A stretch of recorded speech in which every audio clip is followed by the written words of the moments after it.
Vous m'entendez? Oui, on vous entend. Ok. Moi, je ne conduis pas aujourd'hui. Comment vous allez? Oui, ça va très bien. C'est le son qui est un Oui. peu lourd. En bon? Oui, oui. Et maintenant, ça va? Oui, vous pouvez parler. Mhm. Ok. Vraiment, bonjour à toi. Bonjour à toute la classe. Vraiment que Dieu nous garde et qu'il nous garde un peu grâce. Moi, je dis, Tom et Jerry et puis Jerry et Tom, là, est-ce que c'est pas la même chose? Pour moi, je dis que c'est la même chose parce que moi, je ne vois pas de différence entre eux, puisqu'ils étaient tous partisans du CNT passé. Maintenant, moi, tout ce que j'ai à dire seulement, ce sont les Ivoiriens. C'est aux Ivoiriens de voir ce qui les arrange au fait. On vous dit toujours, Dieu dit, je ne changerai jamais la position d'un peuple tant que le peuple là-même ne change sa propre position. Donc, ça dépend des Ivoiriens. Voilà, si c'est ce que Papa Ado envoie là qui les arrange, ou bien si c'est ce que ceux ont déjà fait passer là qui les arrange, après de faire leur choix au fait. Franchement, parce que on ne peut pas dire c'est celui qui ne voit pas, ça lui, on va dire, on peut faire ce que des faits. Mais celui qui voit, ses yeux sont ouverts, il voit tout ce qui se passe autour de lui. Est-ce que lui n'ont pas allé lui dire que c'est comme ça qu'il faut faire? Moi, je trouve que les Ivoiriens, c'est à eux de voir. Voilà. Mais Tom et Jerry, là, c'est le même groupe, là. Jerry, Tom et Jerry, tout ça, là, c'est le même truc, là. Ils sont passés là, on les a vus. Maintenant, là, moi, la partie qui m'a un peu fait un peu froid, c'est que je vois, on dit, le petit gars qui m'a dit que lui et puis papa Ado sont tous des hypotistes là. Qu'est-ce que ça veut dire? Parce que moi, c'est ce côté-là que je vais chercher à comprendre après quoi. Quand ils disent nous sommes tous des hypotistes. Hey, hypotistes là, vous êtes séparés après, non?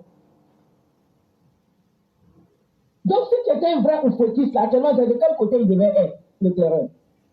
Normalement, c'est la même chose que le président Ouattara avait dit.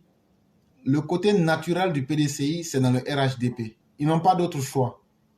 Mais vous savez, quand on rentre dans la manipulation politique et qu'on met l'intérêt individuel avant l'intérêt de la Côte d'Ivoire, on opère forcément des mauvais choix. Sinon là, qu'est-ce qui a fait que le PDCI a quitté le RHDP? Ce qui a fait que le PDCI a quitté le RHDP, Bédier voulait faire tontine politique avec Ouattara. C'est-à-dire, selon son entendement, comme Ouattara avait dirigé en 2010 et 2015 et 2020, Ouattara devait lui faire la passe en 2020, lui il allait diriger jusqu'en 2025. Là, peut-être après, comme si Ouattara était un idiot, lui il allait remettre le pouvoir à Ouattara. Mais depuis quand on a remis le pouvoir à quelqu'un? D'abord, le pouvoir, ça ne se donne pas, ça c'est un. De deux, là, avec l'expérience que tout le monde connaît, à quoi sert-il de donner le pouvoir à un vaurien pour que le travail que tu as fait là, le travail que Ouattara a fait en 2011 et 2020 là, lui il gâte, il redonne encore le pouvoir à Ouattara. Ouattara revient encore reprendre le même travail. Après encore, lui il revient, il gâte et puis on continue. C'est dans le même schéma que Tidjam Thiam s'est placé. Sinon, un homme intelligent, si tu penses aujourd'hui que tu as de la capacité, c'est à qui tu vas te comparer dans ce pays si ce n'est que le régime du RHDP. Tu vas dire, voilà ce que le RHDP a fait, mais voilà ce que nous on peut faire mieux. Et une fois que cette comparaison est faite, toi-même, ton bon sens te dit, mais est-ce que j'ai les capacités de faire ce travail? Si ton bon sens te dit, vrai, là, les conditions ne sont pas réunies, qu'est-ce que tu fais? Tu t'associes à eux pour connaître ce qui fait qu'ils sont arrivés à ce niveau-là. Le temps que tu sois prêt pour te lancer véritablement. Et c'est pourquoi j'ai dit que le salut de Thiam viendrait du fait qu'il doit s'associer. Mais ça ne veut pas dire que c'est ce que nous souhaitons. J'ai dit, mais s'il était intelligent et qu'il avait fait une bonne lecture de la scène politique et que ceux qui sont ses courtisans n'étaient pas dans leur... Mais quand tu regardes un monsieur comme Bredoumi Soumaïla, Bredoumi, est-ce qu'on a besoin de vous dire que ce monsieur-là, ils sont en train de pousser Tidjam Thiam pour que si par extraordinaire, je dis bien par extraordinaire, ils arrivaient à leur fin, lui va être premier ministre ou même va être peut-être un seigneur de la République. Voilà, c'est ce que lui recherche. Sinon, qu'est-ce qu'eux n'ont pas eu dans ce pays-là? Lui, Bredoumi, il est député actuellement là. Dans sa région là, est-ce qu'il ne peut pas faire voter une loi ou même proposer une loi pour aider ses propres parents et aider les Ivoiriens en général? Mais ils ne le feront jamais.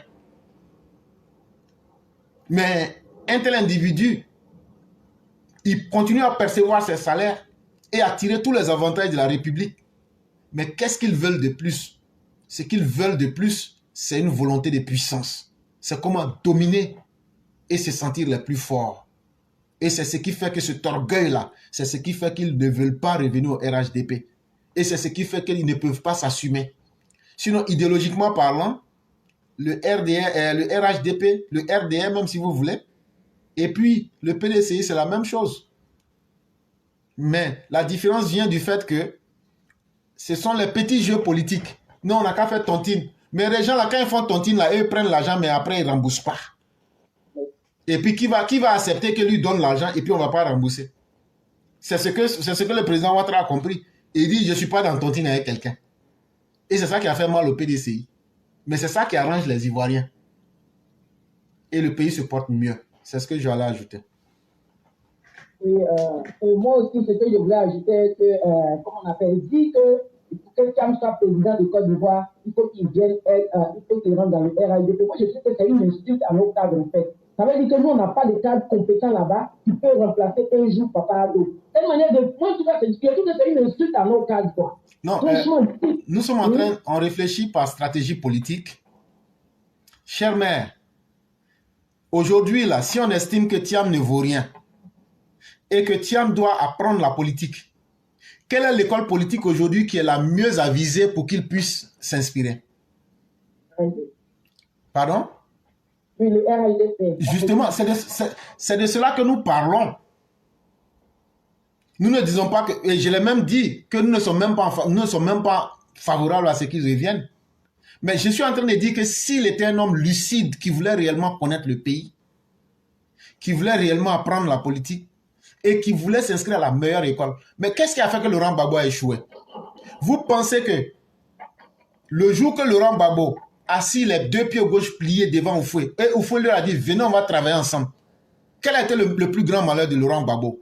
Il ne s'est jamais formé à la réalité politique. Parce qu'il y a celui qui peut être là en train de crier, vous et moi, on est là, on peut crier, on peut tout dire aux gens, on peut dire les fois, il est ceci. Mais le jour qu'on va nous mettre au pouvoir, là, on va découvrir les réalités, là, on va dire on ne savait pas.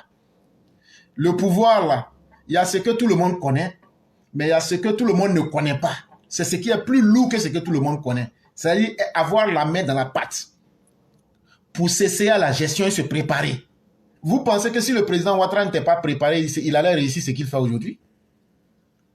Mais de vous à moi, est-ce que Tidiane Thiam est préparé? Mais si un jour, par un concours de circonstances, il doit arriver à la tête du pays, il faudrait au moins qu'il puisse lui-même reconnaître qu'il s'est formé quelque part.